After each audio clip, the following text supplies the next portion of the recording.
Akwai wato sometimes shi ma ina ganin kana ƙoƙarin wurin taimako haka wurin musamman entrepreneurs mata zaka fitar da maybe dan wani challenge haka ka ce duk wanda ya kawo maka ko business da ya ce zai iya misali yin wani business ya kawo maka irin feasibility din kana iya dan tallafa musu. Sannan akwai lokacin ma da na ga har ka tattara ma wasu wato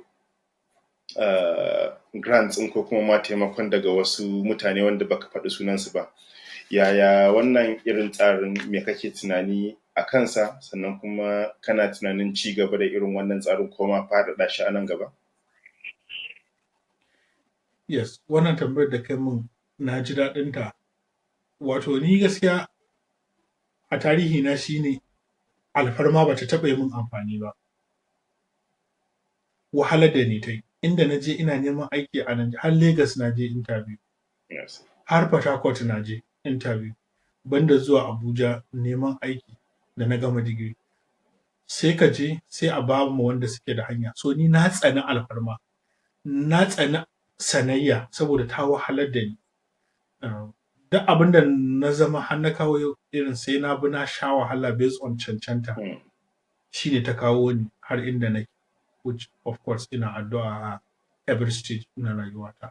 Amma in reality abin da nake faɗa shine cancanta ta fi tasiri a rayuwata. To shi ya saka gaskiya nake da son na encouraging mutanen da zaka gansu a social media suke ba su san ni ba, ban san su ba, ban taɓa ganin su ba ko gaisa ba mu taɓa yi ba. Kawai zan ce musu kawai abin yana bani joy. Ka gane yana bani farin ciki in ga cewa na taimaki wanda ban san shi ba. Kuma mutane kaga a society ba hope. Ka gane sai su ga ai ba za su taɓa zama wasu ba. So irin wannan abin ina so na dinga restoring hope. Ina so na zamana ina ba wa mutane hope. Ko renewed hope kake yi kai ma ne, wanda kawai zai iya amfani da. Nace ko kai ma renewed hope agenda din ne dai duka na ji kana. Yes, wallahi wannan abun ni ina kallon rayuwata ne a baya. Ka gane mirror ne. Sai na ga cewa irin wani taimakon da nake so in samu ba na samu. Ban samu ba. So sai in ga ya zan taimaka wa mutanen da suna da idea, suna da son su yi sana'a, amma ba su da wanda zai tallafa musu, ba su ma san ta inda za su fara. So wannan shine ya jawo hankali na kaga ina yi a social media. Amma ina da ƴan uwa da abokan arziki da ƴan unguwa da wanda muka gwagwarmaya da zan iya ba su salin alin. Amma wannan kawai na yi shi ne don mutane su gane cewa okay, za ka iya haɗuwa da mutum online yana kallon yadda kake gudanar da rayuwarka, ya kuma iya baka jarin da za ka taimaki rayuwarka ba tare da ka san shi ba ko ya san ka. So wannan abin cancanta personally yana sa ni farin ciki, shi yasa nake. Sannan kuma abu na biyu, ba na jin daɗin yadda gwamnatocinmu suke empowerment. Kawai sai ka ga an ba wa mutum, saboda dai duk na tsani alfarma. Sai ka ga an ba wa mutum maybe an koya masa yadda zai noman shanu, yadda zai yi kiwo. An ba shi, gwamnati ta ba shi shanu, ta ba shi jari. Amma tun a ɗaukowar ba ɗauko wanda suka cancanta ba, sai ka ga sun zo sun siyar da kaya. A inda aka yi wannan empowerment, inda gwamnati ta yi empowerment ɗin, kana fitowa waje za ka ga masu siyan kayayyakin empowerment. Ka san haka ake a gida, ko kuma a bada injin markaɗe. Ɗan siyasa ya zo ya bada injin markaɗe ko ya raba babura. A ƙofar gurin a nan suke sai da wannan kayayyakin. So kusan kawai 'yan siyasa ma suna, ko kaga an zo ana empowering masu shayi. Ba wai sai kaga kawai an ce matasa su zo a koya musu sana'ar shayi, sai a ba su kayan shayi. Gaba ɗaya sai kaga sun siyar da kayan shayi. Amma ni abin da nake so shi, waye yake sana'ar shayi a gaskiyance, sai na empowering ɗinsa yadda zai inganta sana'arsa. Ni na fi so a dinga ingantawa masu sana'o'insu, su kuma in return suna ɗiban ma'aikata. Yanzu kamar mai shayi a unguwa da yake sai da shayi da biredi, ka gane yana amfani da risho da kananzir. Idan da zaka ƙara masa 100,000 maybe zaka ga ya siyo gas cylinder, maybe ya ƙara idan yana saka wa mutane yana packaging indominsa da ya dafa maka, sai ka ga maimakon 'yan awon igiya kaɗai da suke zuwa gurin shi su siya, sai ka ga har 'yan gayu ma suna tsayawa a gurin shi, and by the time ya fara saka 'yan gayu kaga zai ƙara price ɗinsa. So za ka ga cewa abincin da ya haƙuri with due respect to 'yan gargajiya, abincin da ɗan gargajiya zai yi maybe ya siyar da 300, the same abinci, the same kasuwa ɗan gayu zai je ya yi wannan abinci shi ma 300, amma kuma zai sai da shi da tsada, zai getting more profit. So kaga zai ƙara ɗaukan ma'aikata kenan. So ni gaskiya aim ɗina shi ne in taimaki wanda ya taimaki kansa already yana sana'a, in ƙara masa jari don ya kai ga gaci, ba wai wanda ba shi da shi baya yi ba, yawanci in ka ba su kashewa. Na fahimta, wato na lura cewar dama waɗanda kake tambaya yawanci na lura cewa waɗanda kake tambaya su ma yawanci already sai suna da sana'ar, sai ka ce yaya za a yi su inganta, to tambayar da kake yawanci yi musu kenan. So ba wai wanda ba shi da sana'a kake nema ba, yawanci waɗanda suke sana'ar tukun da kake nema ka tambaye su me za su yi domin inganta sana'ar su. Yes, ko shi ne aim ɗina gaskiya. Kaga kamar yanzu wanda suke harkar furnitures a Kano, wanda suke kan gandu ɗin nan, shi ne gandu ko? Da kuma wanda suke kan goron dutse. Tun ina Najeriya a gwagwarmayata ma na taɓa zama da su lokacin harkar siyasa, na ce ya za a inganta musu sana'a, maimakon a dinga shigo da gadaje daga China, maybe daga Dubai ko daga Europe. Me zai hana a ƙara musu wata horarwa ta musamman da za su iya dinga producing wannan gadajen masu kyau? Saboda wani sa'in za ka ga ai ba su da tools ɗin da za su ba su wani certain shape da zai taimaka musu, ko wasu kayan da za su taimaka musu wurin finishing abubuwa. Duk irin wannan tools ɗin da suka rarrasa, da za a ba su ma wani training ashi, da za su iya ci gaba. Ka gane nufi na? So ni gaskiya ina da sha'awar a packaging, a inganta wa mutane sana'o'insu su kai wani level, a bunƙasa musu sana'o'insu. Wato akwai wani post ɗinka inda kake magana akan ma idan gwamnati za ta raba tallafi, ta yaya za ta wato fahimci wane ne ma mabuƙaci ko kuma talaka na gaske, kake cewa ta yaya za a auna, wanda kake ƙoƙarin jan hankalin cewar wato muna da matsala ma na gane wane ne ma muke bukata. So maybe zan so kaɗan taɓa wannan shi ma, saboda na san a rubuce kai shi, amma kuma abu ne wanda maybe ka san sometimes magana ta fi yawo. So idan za ka iya ɗan ƙarin haske akan dalilin kuma me kake ganin solution akan wannan, tunda na ga ka nemi wato ƙarin haske a lokacin akan wannan issue din. Yes. Abdulmalik, kana sanar da cewa wannan case din da ake na Ministry of wannan humanitarian wane ne wace minister da ta gama, ana maganar ana neman wajen 40 wani abu biliyon naira a gurinta, wacce ma take kai ita ma ana neman billions a gurinta. Wata ɗayar mai Sweden ne ko menene, ita ma ana neman wajen 30 wani abu biliyon a gurinta. So gwamnatocinmu suna ware biliyoyin naira, biliyoyi azin biliyoyi masu yawa, amma kuma ƙarshe sai su je wurin ɗaiɗaikun mutane, taimakon baya zuwa ga talaka, saboda a gwamnatance ba ma a san waye talaka ba.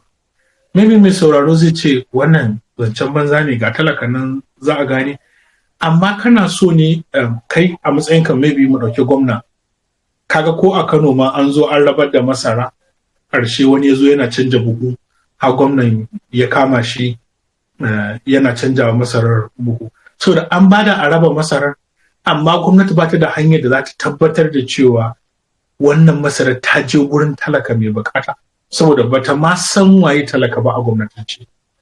Abin da nake nufi shine misali yanzu ina so in rabawa talakawa 100 a kowace mazaɓa maybe da take jihar Kano.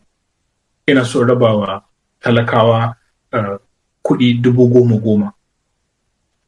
A gwamnatance ta yaya zan gane talaka? Da kawai na ga wanda gidansa bai da kyau, ko kuma na gan shi daka-daka. Ka san akwai mutanen da zaka ga ba sa ci, ba sa barin yayansu su ci, amma masu kuɗi ne.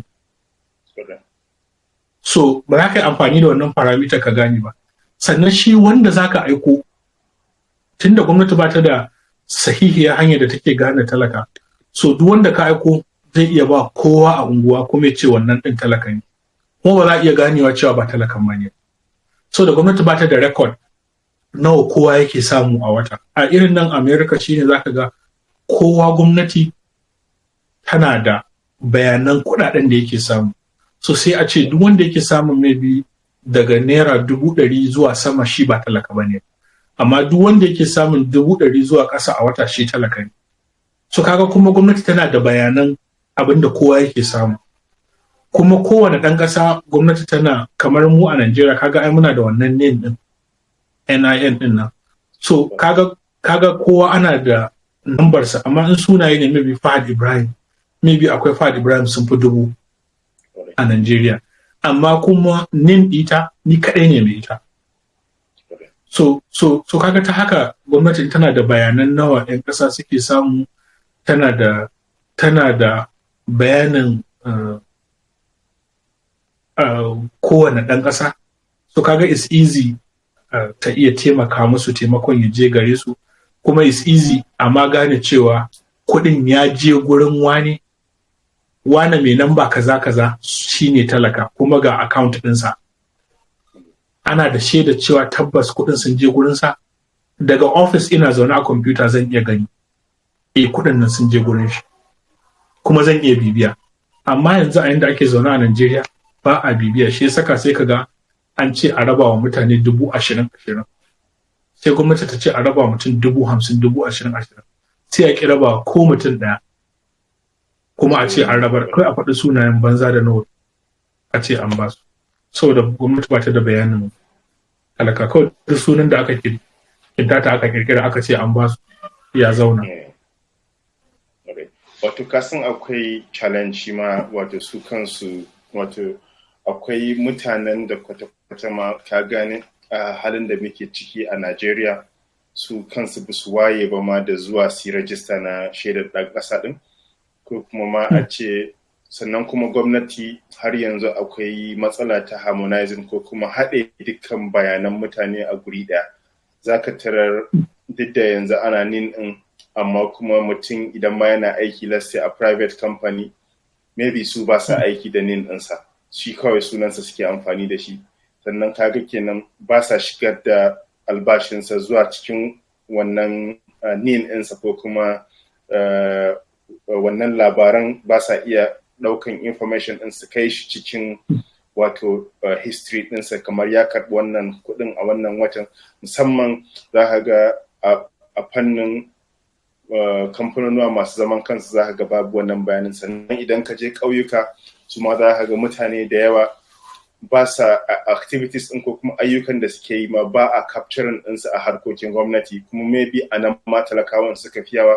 So gaskiya akwai aiki da yawa a gaba wanda ya kamata a ce an yi. So ban sani ba ko me za ka ce akan irin waɗannan ayyuka da kake ganin ya kamata a yi, musamman mutanen mu na karkara, ya za a jawo hankalin su shiga ai Abdulmalik, shine abin da yake faruwa. Ana amfani da karancin wayewa na mutanen, shi yasa ake iya sace kuɗi a Najeriya, don saboda rashin irin wannan bayanan. Baka ji abin da Professor Fantami yake cewa ba lokacin da ya ce ainihin din nan ya fuskanci kalubale da yawa, saboda su ai azzaluman ƙasan ba sa so a yi. So da zara ka zo da irin wannan sai a dinga nuna yan ƙasa za a takura muku, wannan turancin banza ne za a kawo muku, saboda idan aka samu wannan bayanan ai an gama da su ai. In dai aka yi irin su wannan NIN din, misali yanzu kana da NIN, kana da BVN, kana da International Passport Number, kana da INEC number ka da kai, so numbers din sun yi yawa, kamar yadda ka faɗa, ba a yi harmonizing ɗinsu ba a yi linking ɗinsu da guda ɗaya ba. Kaga shi ma wannan sai da suka frustrating fantami gurin a haɗa duka wannan numbers ɗin ya zama na cewa an yi linkin ɗinsu sun zama na guri ɗaya, saboda hakan zai ba wa gwamnati cikakken bayanin 'yan ƙasa, kuma haka zai ba da control da ko ni yanzu zan iya yin shugaban ƙasa kenan, saboda daga kwamfuta ta zan iya ganin komai da komai, bayanin ok 'yan ƙauye kaza da suwana ga abin da suke samu, to bara in taimaka musu. Ina shugaban ƙasa ma daga kwamfuta ta zan yi tura muku da Allah ba na je ba. So amma kuma hakan zai jawo masu sace-sacen kuɗaɗen nan barazana ne a gare su, wanda kuma zaka ga suna ta yaƙar duk wani wanda ya ce zai kawo irin wannan tsarin, kuma sai ya dinga ba wasu gurɓatattun 'yan jarida kuɗi, suna zuwa suna sauya wa mutanen mu tunani, suna aka ku yadda sai an zo an bata muku lokaci, an rufe muku layi, iskancin banza iskancin wafi. Najeriya ce a ce sai da wani ne sannan za ka yi wani rajistar layi, ai wane ne duk sai su ta brainwashing mutane, saboda barazana ce ga satar da suka jima suna yi shekara da shekaru. So inda talaka gaskiya zai ba da haɗin kai a gurin fito da irin waɗannan abubuwa na zamani na wannan nin din, gaskiya ba ƙaramin taimako zai ba kuma ba ƙaramin rage sata zai. Madalla, muna godiya kwarai da gaske dakta. So akwai wato shi ma wato wayar da kai da kake yawan yi akan harkar karɓar haraji, inda kake yawan buga misali da 'yan adaidaita sahu, kake nuna cewar ga yanda gwamnati za ta iya samun kuɗin shiga. Ban sani ba ko za ka iya ɗan taɓa wato ɗan ƙara fitowa da shi fili. Ina ga bayanin ka ne shi ma da kake yi shi ma a da, so ban sani ba ko yanzu shi ba kana tunanin za ka iya canja salo, ko kuma kana tunanin wannan ɗin ma ya yi. Amma dai zan so ka ƙara bayani akan mahimmancin haraji da ma harkar irin wato social security kenan, ko kuma harkar samun wato naga kayi wani post ma akan harkar lafiya kenan, mutum ya kasance zai iya zuwa asibiti a kula da shi da sauransu din. Don so na ji yadda kake dan hada harkar haraji da kuma irin wannan ci gaba da zai iya zuwa wa jama'a. Na ji daɗi 'yan sahu mutane na. Wato kasan kuma mai sauraro, ita social media idan kana son saƙonka ya je wani sa'in sai kana kawo controversial abu, sai kana da jan magana. Ina da saƙon da nake son bada, amma kuma sai na ja magana. So, wannan jan magana yana taimakawa gurin saƙon ya je inda nake son zuwa, mutane su zo su yi ta sharhi a kai, a zazzage ni, ai waye, ai baka da tausayi, din na sani. Amma dai zai taimaka gurin saƙon ya je inda nake so ya je. Da mu mutane suke commenting, da mu su mahukuntan da nake so su gani su ɗauki darasin za su iya gani. Dabara ta farko kenan. So su kuma 'yan adaidaita sahu gaskiya sun yi yawa a ra'ayina. Duk inda ka je zaka ga su ne, amma kuma ba sa taimakawa gurin harkar tattalin arziki. Illar kuma shine yanzu duk gwamnan da zai zo, zaka ga ma yanzu wasu gwamnonin sun fara hanawa, saboda in dan boko ya nisa kawai a harkar irin gwamnatocin nan ana kallon kuɗi ne, nawa kake kawowa, alherinka da sharrinka wanne ne fi yawa. Kawai ana gani a 'yan sahu su ne suna tsayawa akan hanya, suna haɗa bosu, suna gogawa mutane yellow fenti, 'yan gari na ta kuka da su, ana amfani da su, ana sace-sace, ana yin wasu abubuwa marasa daɗi. So rashin amfanin su shine ke akan teburin gwamnati, kuma a gwamnatance ba sa kawo komai. Amma idan kana biyan haraji, maybe a ga 'yan adaidaita sahu suna samarwa da gwamnatin maybe Kano biliyan 10 a shekara. Kana nufin akwai gwamnan da zai zo ya ga biliyan 10 tana samuwa gurin ɗan sau kawai ya ce ya rushe su? Wannan kuɗaɗen da suke samarwa jihar ina zai samu su? so dan amfanin sana'a sai ita kanta ta tsaya ma wani sa'in yana da amfani. Sannan kuma dan mutane su ƙara ganin kamar abin da nake faɗa shine wannan ilimi da ake cewa ana bayarwa kyauta. Za ka ga an ce ana ba da ilimi kyauta, amma an kace makarantun za ka ga ko chalk babu, abin da za a yi rubutu babu, rijista babu, oman da za a wanke banɗaki babu, kawai dai an ce abu kyauta ba inganci. Sai nake cewa okay, a ware wani haraji na musamman, misali sai na bada na ɗan sahu, a ce duk ɗan sahu in ya fito a rana zai bada naira 100, wanda irin su Lagos 500 suke bada ko 1000. Duk ɗan sahu in ya fito zai bada naira 100. Wannan kuɗin da yake badawa kada a yi amfani da ita a komi na gwamnati illa gurin ilmantar da 'ya'yan talakawa. Kawai wannan kuɗin gwamnati za ta yi amfani da shi ne ta samarwa da ta gyara ajujuwan firamare da sakandaren mu da sun lalace, ta dinga siyan chalk. So kaga babu magana a zo a ce ai babu ma kuɗin chalk. Well, already ana karɓar haraji, an yi doka kuma cewa wannan kuɗin ba za a kashe su ba, ai wani amfani da su saɓanin ilmantar da 'yan makaranta. Ko kuma a ce wannan harajin da ake karɓa maybe a gurin 'yan arewa sahu ko a gurin masu mota, tunda a ka'idar Najeriya duk shekara sai kawo motar ka registration, sai a ce wannan harajin a yi wa buɗe wani account, kawai za a dinga amfani da shi ne gurin ba wa talakawa lafiya, ingantacciyar lafiya. Amma yanzu sai ka ga an ce wa asibiti kyauta sha ka tafi da arha, amma sai ka je za ka ga ba magunguna, ma'aikatan ma sun rena talakawan da suke zuwa a duba su. Scissors, auduga ma za a yi sai ka siya babu, komai babu, sunan kawai kyauta ne amma ba inganci. So idan ana amfani da wannan kuɗaɗen, ka gane, in an tanadi waɗannan kuɗaɗen na musamman, so kaga ai ba maganar a cewa talaka kuma babu.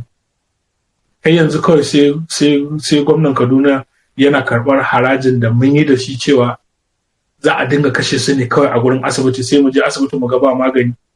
Akwai maganar da zai, kaga mun san yare na mana hankali.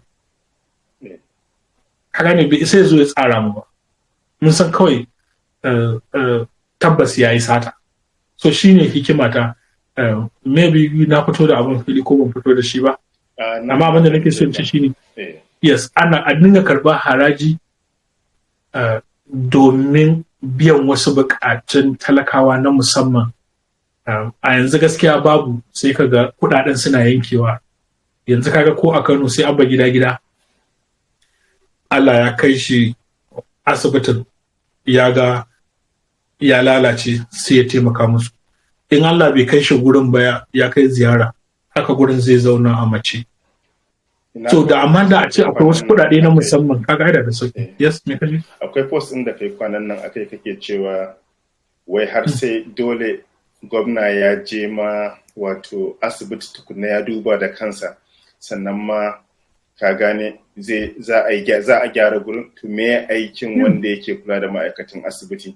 So na san ka ɗin so ka ja hankali shi ma akan wannan, maybe zan so na ji shi ma wannan daga bakin ka. Yes, Abdulmalik, wallahi in ina kallon yadda ake tafiya da Najeriya kamar ne kuka. Yanzu me saka sai gwamnan Kano ya je asibitin Nasarawa, sannan za a yi masa fenti, sannan maybe za a tabbata ko Hasiya Bayero, ko ma akwai wani asibitin nan kuwa shi ma kusa yake da Hasiya Bayero. Na? Okay, na Murtala ne? Ba Murtala ba, akwai wani asibiti a wajen kofar Nasarawa yake, wajen shekara din nan. Shi ma na ga ruguje shi aka. Na? Nuhu Bamali.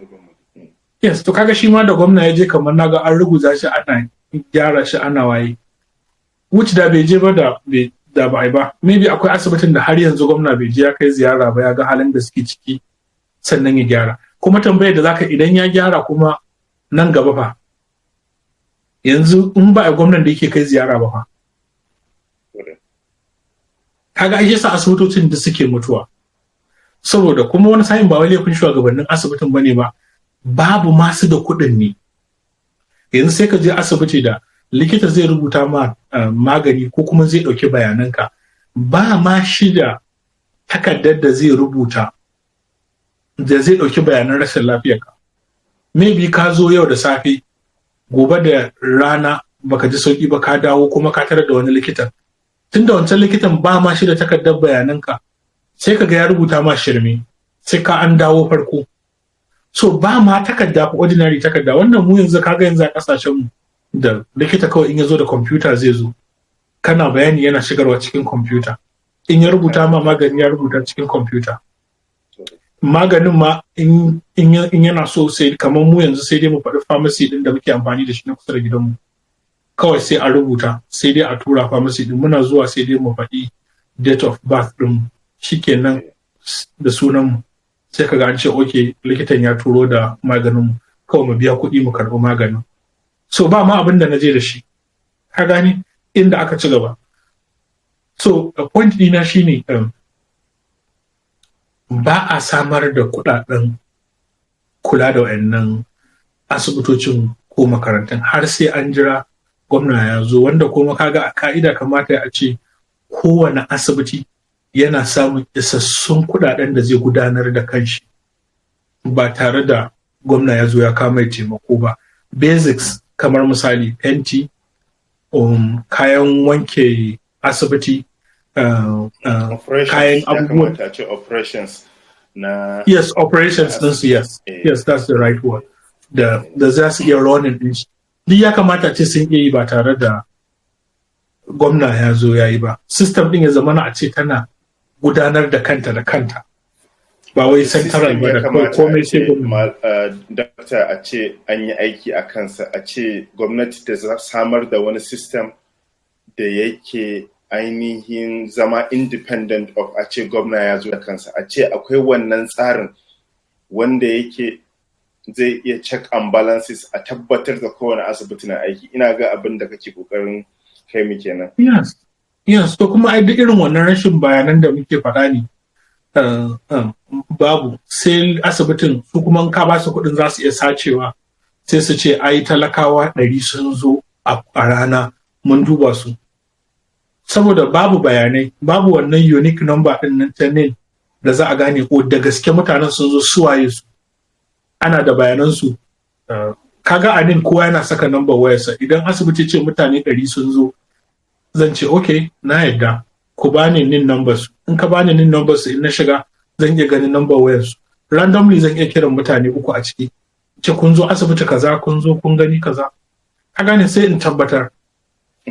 Wato a state level ma ana iya implementing irin wannan identity management in kaga kamar Kaduna State sun yi Kaduna State Identity Management, wane ne ba zan iya tunawa ba lokacin Al-Rufa'i, wanda state in kansa ya yi ƙoƙarin ya warware ya identifying in mutanen da suke zaune a garin da residents da waye da sauransu duka a garin. Kaga su kansu a state level ma sun yi nasu ƙoƙarin banda abin da federal government take yi. Yes. So kuma ni yanzu in ni ne gwamna zan iya cewa duk wanda zai je asibiti a bashi lafiya kyauta sai ya je da wannan name din. Kaga zaka sa mutane su yi, amma kuma za a zage ka. Mutane ba su gane cewa ba a wannan zamanin na kimiyya da fasaha shine hanya mafi sauki da zan tabbatar da cewa kuɗaɗen da nake badawa na talakawa tabbas suna mora. Amma a yanzu awon igiya ake, ko kai kafa kowa rigima da bala'i baka isa ka gane ba wallahi. Kamar yadda kaga abba gida yana da zafi, yana da bibiya, yana da bin diddigi, amma duk da haka sai da ya bada masara a raba wani ya kwana da shi. Kuma akwai wanda sun yi kwana da su da yawa kuma ba a gane ba wallahi. Wannan shine tsotsayi ya faɗa kan shi aka gane. Saboda babu hanyoyin zamani ka gane da zaka iya tracking cewa sakon ya je inda kake so. Na fahimta. Dokta, akwai wato shi ma irin jan hankalin da kake yi akan harkokin iyali. Zan so na ji me yasa kake za a ga wasu suna comment suna cewa ai kai bature ne, ko kuma kai ka je America ta canja ka inda kake wayar da kai. Shi ma kuma kwanan nan na kana amfani da shi ma irin wannan salon da muka yi magana a kansa wurin nuna cewar yanda mutum idan yana kula da 'ya'yansa komai karancinsu ya fi masa alkhairi akan ya tara yaran da baya kula da su, wanda maybe za ka iya haɗe ta da matsalar almajiranci, maybe shi ma kaɗan taɓa a kansa kaɗan. Yes, a gurguje tun da mun jima muna magana. Wato, ni a tunanina ko annabi ya ce ko hayayyafa don ne alfahari da ku ranar tashin alkiyama, amma common sense ɗinka zai gaya maka cewa akwai mutane da yawa a duniya wanda masu basu ma yadda akwai Allah ba, basu ma yadda da akwai annabi ba. So kaga ba magana ka sa rai kai kanka annabi zai alfahari da irin wannan. Kuma annabi zai alfahari ne da mutanen kirki, kuma ‘ya'yayanku amana ne da Allah ya baku, kuma zai tambaye ku ya kuka tarbiyyantar da su ranar gobe kiyama. So amma mutane duk suna kawar da wannan gurin. Ni ba malami ba ne ba, kuma ka lura da ni zaka ga ina ƙoƙari ban kawo maganar addini ba, saboda yadda yake da santsi. Zaka ga wani abun ma fahimta ce ta malamai, wannan ga abin da ya fahimta a su junansu ma kansu malamai, ballantana kuma ni da ba malami ba. Amma dai ina so mutane su gane cewa basis ɗin abina yana da relation da addini. Zaka ji malamai a tafsir suna cewa Allah ya ce ku aura daga cikin mata abin da suka daɗa da a gare ku, biyu ko hudu, idan ba za ku yi adalci ba ku auri ɗaya. Sai kaga a sharhin malamai da suke tafsir shine wannan adalcin da ake nufi shine sai kana da ƙarfin sha'awar da za ka yi gamsar da sama da mace ɗaya, sai kana da arzikin da za ka iya riƙe sama da mace ɗaya, sannan kuma sai za ka yi adalci a tsakaninsu. So idan ba za ka iya wannan abin ba, so kaga an ma togaciya ka aure ɗaya, shine abin da ya fi alkai. So abin da nake always speaking shine kula da sama da mace ɗaya, kula da yaran da Allah ya baka. So abin da yake faruwa a society mu, zaka ga mutum ya auri mata da yawa kuma suna ta haifa da yawa, baya kula da su. Kamar yadda ka faɗa, sai ka ga a ƙauye mutum ya haifi yara 20 amma ya turo 15 birni, yana rike da 5. Haka shi ma ya family planning, ya rike 5 a gurinsa da zai iya, amma ragowa ya turo wa al'umma su. So technically mutanenmu suna yin planning, amma ba tare da sun san cewa planning din suke yi ba. Ko kuma ka ga mutum ya tara yara da yawa, yana ce ku fita, shi kansa sun dame shi, su fita waje su yi wasa. It's so common a garuruwan mu a ce yara ku fita waje ku yi wasa. Ko kuma ka ga kuma shi baban ya zo yana cin abinci, yara su ce za su ci kaiwa na kafiyar kwaɗayi. To kaga akwai wani bidiyo da yake trending, yaro ma ya zo yana cin abinci da babansa, yaron ya fiye loma, baban ya kwaɗa mai mari yana cinyewa. So abubuwan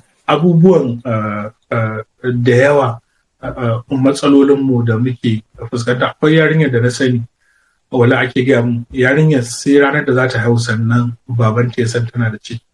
Irin su wajen 25 ne, ya tara mata guda wajen 4, kuma direba ne. Ka gane ba zai iya ba. Akwai wanda ya bayyana ba zai iya ba, ka gane bai wa kansa adalci ba. So gaskiya shine abin da ya jawo hankalina nake magana akan tsarin iyali. Kuma sai ka ga mutane, abu mai mahimmanci, mutane sun ɗauka cewa rashin lafiya na zazzabi mura shine rashin lafiya. Akwai mental health. Ka lura ka ga matanmu su suka fi kowa zuwa asibiti. Mutum ne ka auri mace, ka hasa ta haifi 'ya'ya 8, ka gane ba ka iya ciyar da ita, ka je ka mata kishiya, ba ka iya mata adalci, duk ta zautu ta fita daga hayyacinta. Ka gane tana tafiya tana magana, damuwa duk ya musu yawa. Da yawa sai ka ji an ce ma suna da aljanu saboda wannan depression din. Ka gane sai a ce ai ta haukace, sai ka ga mace ta samu kuɗi sai zance. Matan mu da yawa wallahi suna fama da cutar depression din saboda ga tension din yara ya musu yawa. So sai nake ganin idan da za a dinga bawa iyayenmu mata da iyayenmu maza shawara, suna samun tazara haihuwar nan, hakan zai ba wa iyaye mata cikakkiyar lafiyar kwakwalwa, wanda gaskiya mu a al'adarmu ta Bahaushe bai ma damu da lafiyar kwakwalwa ba, which a nan gurin that's a big issue, mental health. Ana iya bada na samu matsala a PhD na ina shan wahala, sai da aka bani hutu, na je na ga therapist yana treating dina, aka bani hutu dole, aka yi advisor na warning ya bani dama in je in huta, aka yi min wannan therapy. Saboda nan garin suna ɗaukan mental health da muhimmanci, mu kuma a gida ba a damu da, ba sai a ji ana ce ka ji ma ya shigo yana gida ke aikin banza kazama duk ba sha kula da kanki, ba sha kula da gidanki, sai ya ce wa ai mace ba ta kula da kanta, ba ta kula da shi, ke sa ma ya mata kishiya. Alhaji mace da take da yara 8 duk tazarar shekara biyu suna taza mata kai, wannan tana bari tana ihu, ta ina ta samu extra time da za ta kula da mai gida, sai kuma ya fara zagin ta, yana ci mata mutunci, yana hantara ta, yana cewa sai kaga shi yasa ka mutanen mu sun fifita amarya, ita ta zo lokacin ba ta da yara ya fi son ta, ka gani ya fara wulakanta uwar gida, sai kuma bayan an kwana biyu ta mata tara sai diye musu kuɗin goro, ya fara musu rashin mutunci. So not knowing cewa ba a lura da lafiyar kwakwalwar mata, saboda magana ta Allah, yara na guda 3, so na san cewa yara suna cajawa mata sosai da sosai. So gaskiya wannan shi ya motivating ina, nake jan hankalin mutane akan wato dai ba kwangila ba ce ka karɓo doctor. No. Normally yanzu dan Allah yanzu waye zai baka, to ni yanzu ne riba ta. Sai kawai wani yaban kuɗi ya ce mun inda ina son irin wannan kuɗin mai sauki, me zai kani US na PhD? Ai sai in je kasashen da ake PhD cikin sauki ka gama, in dawo Najeriya ana dakta, in dan samu in shiga wata harkoki a siyasa, kawai a bani in samu kuɗi na mai sauki. Alhajin kuɗi nake so, ai Najeriya zan zo. Shine yanzu nan da na shiga siyasa, tunda na iya gwagwarmaya ne haka alhaji, sai dai ka gani a cikin gwamnati ana wani rawa. Amma gaskiya ba kuɗi ba ne. Gaskiya mun gode kwarai da gaske Dokta. So kamar da ka ce mun dan wato nisa a cikin shirin, zan so na fara wato kawo ka zuwa ƙarshen shirin maybe da wasu 'yan yau tambayoyi maybe akan again the development, saboda na san you're passionate about it. Ka san harkar wato wutar lantarki tana ɗaya daga cikin wato ginshikin cigaba na zamani, wanda ya kamata a ce a ƙasar mu musamman mun riga mun wuce wannan gurin. Me kake ganin shine matsalar wannan, kuma me kake ganin wato zai kawo irin shawo kan irin wannan matsalar ta wutar lantarki, duba ga cewar an kashe kuɗaɗe da dama. So har yanzu akwai maganar da kai, ina ga jiya ne ko shekaran jiya kake cewa kai babban matsalar da kake gani a Najeriya shine ma ba mu ɗauko hanya ba ta samun sauƙin, shine kuma yi maka ciwo. So kai me kake tunanin a matsayin ɗauko hanya? Zan so na ji irin thoughts ɗinka akan waɗannan abu. So akan wutar lantarki da kai magana, kaga ni adalci nake yi irin me zai jawo abu ya ɗore. Wani sa'in za ka ga maganganu na ba su da daɗi, saboda ba shi mutanen mu suke son ji ba. Ita wutar lantarki kaga akwai generation ko wanda ake samar da wutar, misali ko daga ruwa hydro ko daga gas, wannan su thermal plant din nan. Kamar yadda mutum yake saka mai a cikin generator sai ya samu wuta, haka kamfanin nan suke siyan gas su saka a injinan samar da wuta, su samar da wutar lantarki. So gas din siyan shi ake yi, injinonin su ma siyansa ake yi, sannan suna lalacewa gyara su ake yi da tsada, sannan suna ɓaci canja su ake yi. So kuɗaɗe ne ake kashewa ba na wasa ba wurin ita kanta samar da wutar. Sannan in an samar da wutar akwai kuma abin da ake cewa transmission. Daga wannan gurin da ka samar da wutar sai ka samar da wayoyin da za ka saka wutar ta zo jihohin da kake so ka rarraba su jihohi. Sannan idan sun zo jihohi za ka raba su ƙananan hukumomi da kuma unguwanni distribution kenan. Dukka wannan stages din kuɗaɗe ne suke tafiya ba na wasa ba, magana ta domin Allah. Kuma sannan sai gwamnatin Najeriya ta zo ta siyar da harkar nan, ta samar da wutar nan, wanda ta sayarwa ɗan kasuwa ne. Shi ɗan kasuwa so yake ci riba, ka gani? So in dai zai samar da wuta sai zai ci riba, zai shi ba shi da wani tausayi, ya yi nisa a arzikinsa kuma jari hujja ne, ba wani wai kai talaka ne wai kai zai ka ci gaba, no, kawai riba yake a kirgawa, ba ruwansa da asara. So dole sai ya ci riba kuma dole ya saka kuɗinsa. So sai ka ga cewa wani sa'in in an kawo wutar kamar yadda nake magana, mutane ba sa son biyan kuɗin wuta. Sai ka ga mutum ɗaya ya ja wuta a unguwa ya raba wa mutum 5 gidaje 5 ta cikin gidansa, ko kuma mutum ya yi mita sai ya bypass yana shan wutar 20,000 amma ya lalata mitar, sai ka ga 5,000 yake yi. So kuɗaɗen da ake samu za ka ga babu riba. So wannan na fara ne da matsalar da ake samu daga su kansu masu 'yan Najeriya, yadda suke taimakawa gurin rashin wuta. Mutane da yawa ba sa biyan kuɗin wutar da suke sha, kuma suna ha'intar tsarin. Kuma in dai za a ci gaba, idan kai ka fi kowa gaskiya, dukkan shugaba duk gaskiyarsa, ko ni da nake ta surutun nan ne na zo gyara, in dai mutane ba za su biya kuɗin wuta ba, ƙarya ne ba za a samu wannan wuta. In dai mutane za su ci gaba da wannan tunanin na zaluntar kamfanin nan, ba za a taɓa samun wuta, ƙarya ne.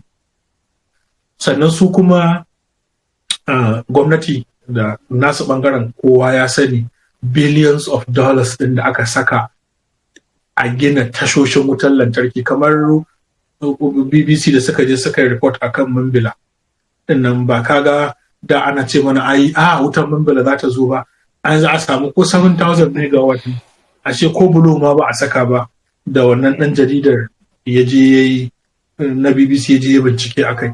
So sai kaga ana ware kuɗaɗe billions of dollars, ina sana ba mistake ne ba naira nake son cewa ba, billions of dollars ɗin nake son faɗaɗe, an ware su a Najeriya domin samar da wannan tashar wutar lantarki, amma sai kaga an cinye. Ko kuma ma an samar da wutar amma transmission line ɗinmu ba shi da kyau, saboda tun na da ne an yi su ne su ɗauki maybe 10,000, maybe like 5,000 megawatt, and yanzu an samu population, gudaje sun karu, maybe ana son line ɗin da zai ɗauki, misali nake ba da randomly 10,000 megawatt. So baka da infrastructure ɗin da za ta yi kariyin wutar da kake samarwa ma a Najeriya, which kuma wannan duka kuɗaɗen sacewa ake. So in dai ana so a gyara gaskiya, sai gwamnati ta tabbatar da tana yakar cin hanci da rashawa da gasken gaske, sannan kuma sai gwamnati ta tabbatar da cewa kamfaninnukan da ake bawa ba wai na nasu bane ba. Wani sai ka ga 'yan siyasa sun saida wa kansu kamfaninnukan wuta, a'a, ya zamana a ce an saida wa waɗanda za su iya, ka gani, a daina saka son rai gurin gayyato kamfaninnukan da za su samar da wutar lantarki. Yawanci suna kawo kamfaninnukan da za su ba su kuɗaɗe ne a yi kashe mu raba da su, amma akwai kamfaninnukan da a duniya suna da reputation mai kyau gurin samar da ingantacciyar wutar lantarki. So sai gwamnatocinmu gaskiya sun gyara da gaske, su ma kuma al'umma sai sun canja tunaninsu da gaske, sannan za a kai gagaci. Wannan kuma da ka taɓa ni, zan so ne magana akan ruwa ma. Kaga ai mutane suna son su ma su dinga shan ruwa kyauta ba sa son biyar rika. Akan ruwa cewar mutum ya gwammace sai ko wallahi tallahi sai ka rasa kamar ne kuka. Yes. To kaga wannan me yake faruwa, sai mutum ya sai ruwan jarka, maybe ana sai da jarka ɗaya naira 60, maybe yana amfani da jarka 10, 600 a kwana 10 fa 6,000 kenan. So a ce a iya kwana 10 so 10 kake siyan jarka 6, wannan jarka 6 nan ko jarka 10 nan a wata. So zaka ga kaga kana siyan ruwan 6,000, amma 3,000 da zaka ba kamfanin reka kana bakin ciki. Rekan nan kuma ruwan nan sai sun hako shi, inji ne yake zuƙo shi, in ya zuƙo shi, wannan zuƙowar da yake yi kuɗi yake biya. An ce min suna biyan reka kawai ta Kano Talawa suna biyan wajen sama da miliyan 20 kuɗin wuta da suke biyan kirku. So injinonin nan da suke zuƙo ruwan nan kuɗi ne, kuma suna lalacewa, ana gyara. Sannan ruwan nan sai an sa masa chemicals wanda zai kashe wasu microorganisms ya kuma kwantar da datti, coagulants, ka gan shi ruwan ya zo gare-gare, sai an yi treatment ɗin ruwan nan. Duk wannan chemicals ɗin kuɗi ne. Kuma in ba kwa ba da su, ba za a iya samun ruwan ba. Shi ya jawo sai kaga shekaru da ya zo ya kashe kuɗi sosai gurin yin ruwa, ya gina matatan ruwa sabuwa dal, amma kuma daga baya sai aka zo aka gaba ruwan, saboda mutane ba sa biyan kuɗin da za a yi maintain wannan ginin da ya. Ka gane nufi na? Ko kuma kunkuso ya zo ya shimfiɗa bututun ruwa, an bubbanna pipes, ka gane, ya yi ƙoƙari shi ma ya gyara magudanar ruwa, amma matsalar da suke samu shine babu kuɗaɗen da za a dinga gudanar da matatan ruwan yau da kullum. Hakan ya jawo ba ruwa, mutane kuma sun gwammace sai dai su siya akwai masu gaskiya na ji daɗi da ka taɓa matsalar ruwan shi ma. Sannan zan so na ji ka yi magana akan harkar wato karyewar darajar naira, wanda kuma abu ne wanda yake faruwa, mutane suna ta wato cece-kuce a kai. Shi ma idan za ka ɗan iya ɗan taɓa abin da ka ɗan faɗa kwanan nan a kai, shi ma ina ga za mu ɗan samu wato tsarin benefit a kai. Wato shi harkar tattalin arziki, abin da na fahimta a duniya shine akwai wanda sun kware a harkar. Kwarewa da ba wai kawai ka ɗauki professor da yake jami'a ba ya karanci economics ai ya karanta, ba shi nake faɗa ba. Wa'annan da nake faɗa ƙwararru sun karanta shi a karance, kuma a aikace sun yi aiki da manya-manyan kamfaninnika a duniya, ko kuma wani guri kamar irin su World Bank, ko sun yi aiki su a irin su IMF, ka gane, ko kuma irin wa'annan dai guraren. Su suna da ƙwarewa sosai da akan abin da ya shafi harkar tattalin arziki. Kaga sun karanta shi a makaranta, theory, kuma sannan sun yi shi a aikace, kuma sannan suna da repetition mai kyau a wannan ɓangaren. ƙwararru ne su a duniya, duk inda aka ji su ma ana saurarawa. So irin wa'annan mutanen a irin wannan yanayin da muke ciki, irinsu kake bukata ka saka a hukumomin da duka suka shafi tattalin arziki a Najeriya. Gaskiya ba haka aka yi ba. Kawai shugaban ƙasa da ya zo suwa ya saka bauta min, kamar ministan yanzu ma ya masa commissioner of finance lokacin da yake gwamna a Lagos. Duk da dai ya kware, amma za ka ga mutanen da Tinubu ya naɗa kawai mutane ne da sanayya ta fi tasiri a kai dan ainihin kware. Siyasa ma za a ce. Siyasa ta fi tasiri gurin kai su gurin. Wanda shi matsalar kwararre shine ba zai dinga wani ce ma ba awa sa barka, saboda ba abin da yake nema a gurinka. Ba kuma sata zai ba, saboda inda yake yanzu ana biyan shi millions of dollars. So kawai zai zo ya bada gudunmuwa ne. So shi in ya karɓi mukami ma alfarma ya maka da ya shigo gwamnatin ka gane, ba kai mai alfarma ka bashi mukami ba. So abin da ya ji hankali na shine na ga ba a naɗa irin waɗannan mutanen ba. Kuma sannan za ka ga duk wasu matakai da suke ɗauka shine maslahar gwamnati ita suke bi, ba wai maslahar al'umma ba. Kamar misali yanzu subsidy din nan da ake biya, kaga ai subsidy kuɗi ne da misali nake bada, ba wai na ce haka bane ba. Kamar misali ɗan kasuwa ya je ya siyo mai a 450, zai sayar da shi a 500 har ribarsa. Sai gwamnati ta ce a'a, to kar ka siyar 500, ka siyarwa da mutane 300, wannan 200 zan baka. To shine tallafin da gwamnati take biya, sai mutane su dinga siyan mai da arha.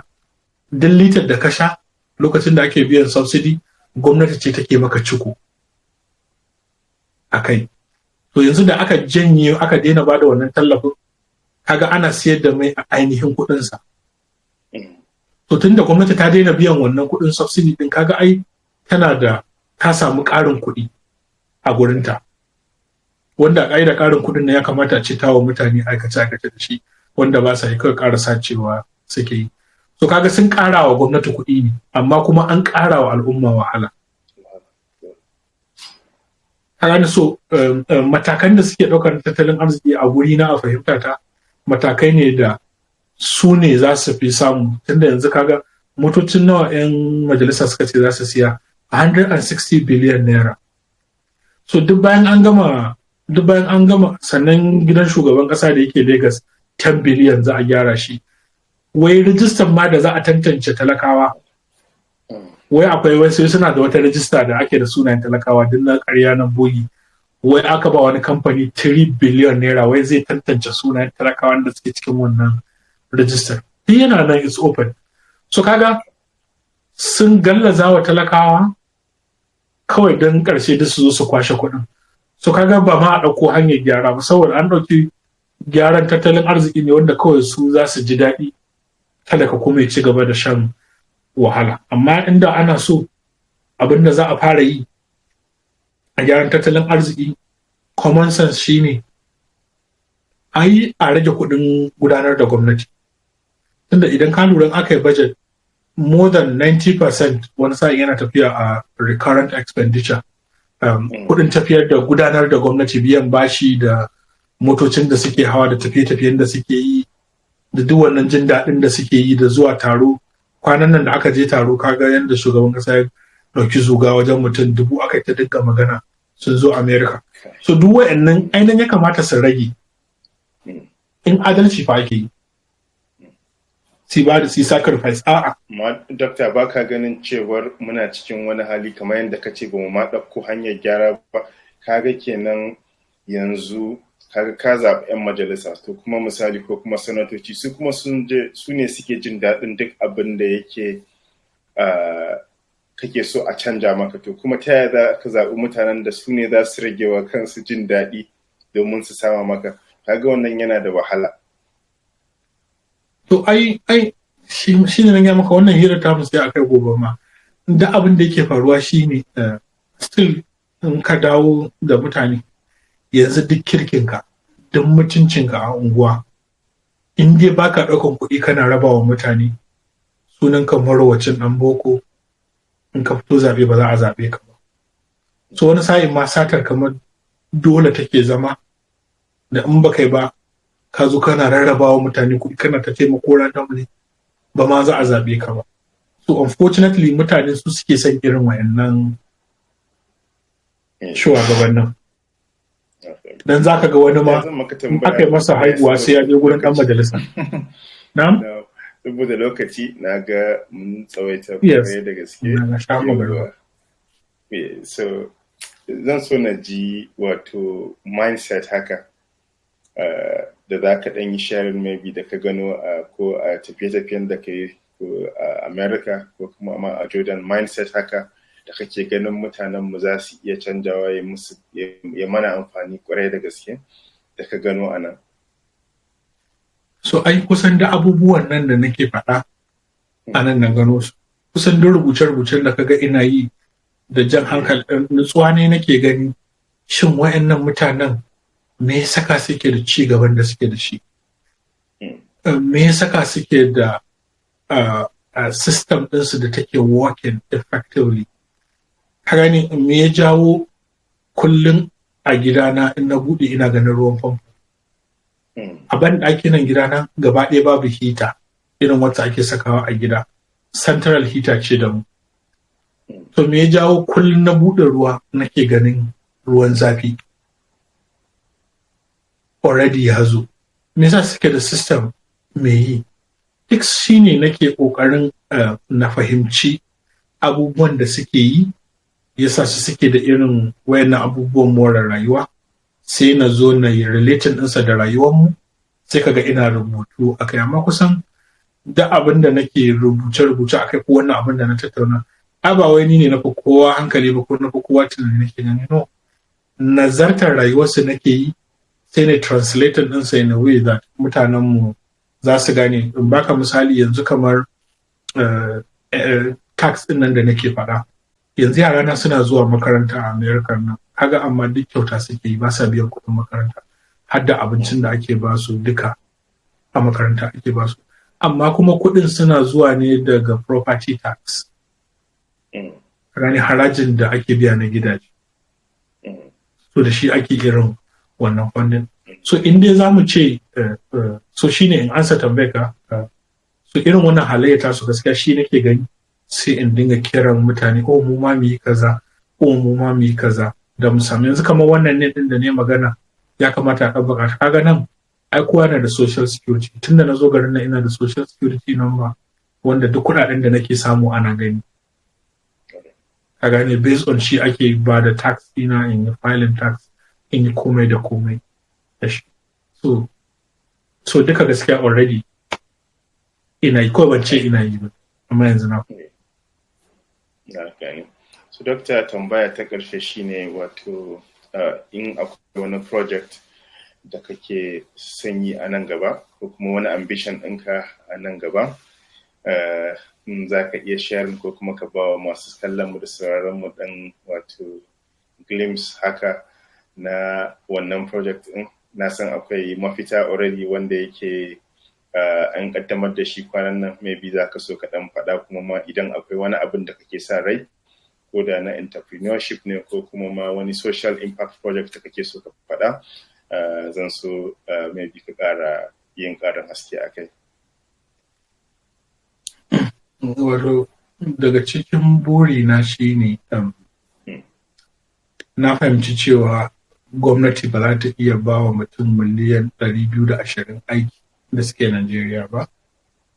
Na fahimci cewa kamfaninnikan da suke gida a Najeriya, private sector, ba za su iya employing duka mutanen da suke gida ba, mutum miliyan 220. Na kuma ga cewa 'yan India duk inda na shiga a America suna nan, kuma kai ma inda kake, I'm very sure za ka ga cewa 'yan India suna nan saboda suna da yawa. Prime Minister ma ɗan India ne. Prime Minister ku aiki kaga ɗan India ne. So haka 'yan China ma da yake suna da yawa, duk inda ka shiga America za ka ga Chinese suna fitowa sosai da sosai. Irin yawansu ya ɓaci, kuma haka bai hana garin su developing ba. Sannan kuma na ƙara gani cewa a duk ƙasashen da ka je, wuce kai ma na san za ka faɗa, ka gani a UK akwai 'yan kudu da yawa, kamar irin tazararmu da su 'yan arewa, mu da muke arewa, kamar daga sama ne zuwa ƙasa, sun ninka mu ninkin ba ninkin su aka sani. Kuma kaga alfanun zama a ƙasar waje, yadda mutane suke ganin, kamar wannan rubuce-rubucen da nake, ai kaga bayan karatu ina nazartar ci gaban da suke yi, kuma ina ƙoƙari in ga cewa an samar da irin wannan ci gaban a gida. So ita tafiya tana buɗe wa mutane ido, ka gane, su ga irin ci gaban da suke yi. So project ɗin da nake sanyi shine a samar da ƙarin 'yan arewa a ƙasashen waje. Mu gane cewa duk da mutane suna fitowa, haka ba zai hana gida developing ba, gida ma zai developing. Yanzu in ka je Kano, duk wasu shaguna da kaga an buɗe su restaurants da wasu gurare na 'yan gayu-gayu, za ka ga adiyanci ne 'ya'yan masu kuɗi ne da suka fito waje suka ɗan yi karatu, ka gane, ko kuma suna zaune a Abuja ko Lagos suka samu exposure da yawa, suke yawaita buɗe guraren 'yan gayu a Kano.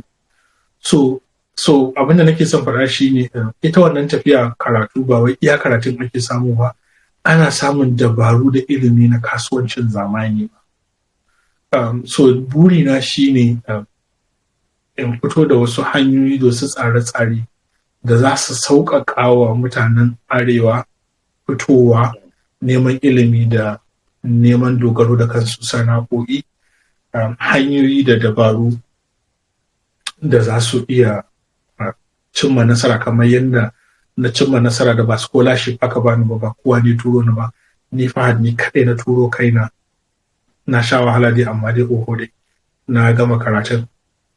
So irin waɗannan hanyoyin nake son nuna wa mutane cewa yes, duk da kai ɗan talaka ne, duk da ba wanda ya tsaya maka, idan ka dage ka bi matakan da na bi, tunda ni ba mai kuɗi ba ne ba kuma iyaye na tara kuɗi suka bani ba, ka bi matakan da na bi, kai ma za ka iya zama abin da kake so, ka zama a rayuwa. Wannan shine bigger project ɗina. Sannan kuma ina da sha'awar mutane su inganta sana'o'insu packaging. Ka gane kaga tela, ka gane yana yin ɗinkin 'yan gayu, yana da shago inda yake ɗinki daban, inda customer yake zuwa daban, ka gane ya yi packaging, yana yin abubuwa mai kyau, yana branding ɗinkin sama in ya gama ya ɗan saka sticker a sa Usman Tela a jikin ɗinkin da yi. So duk ina da ƙoƙarin gaskiya na ga cewa mutanenmu sun zamanantar da sana'o'insu based on ci gaban da na gani, insha Allah. Dan ban da burin wayan ta zama a America. So eventually zan koma gida. Siyasa fa, amma na sa ran mu ganka siyasa ba za a zaɓe ni ba. Haba. Ka san me saka? So da ni ba zan yi ƙarya ba. Ka gane ba zan yi ƙarya ba saboda in na je ina yin abin da na je yi, mutane da farko ba za su ji daɗi ba. So zan faɗa abin da na san cewa har ga Allah, har cikin zuciyata, inda a ce yau zan mutum koma ga Allah, na gamsu cewa na yi ne don Allah, don na ciyar da mutanen mu gaba, kuma Allah zai ba ni lada. So wanda kuma mutanen mu ba za su so ji ba. Kusan ka lura da manufofi na zaka ga yawanci ina shan zagi. So da ba maganganu ne da suke yin ko mutane daɗi ba. Yanzu ka zo ka ce ya ɗan sahu zai biya wa talaka kuɗin makaranta, ya za ka karɓi haraji a gurin ɗan sahu ko gurin masu motocin haya, ka ce kuma da shi za ka yi amfani ka biya wa ɗan makaranta kuɗi. Mutane sun fi so in zo na idan wato wayar da kai ka wayarwa mutane kai, nan gaban Allah ya za mu samu population ɗin ko kuma al'ummar da za su ga wato daraja abubuwan da kake faɗa.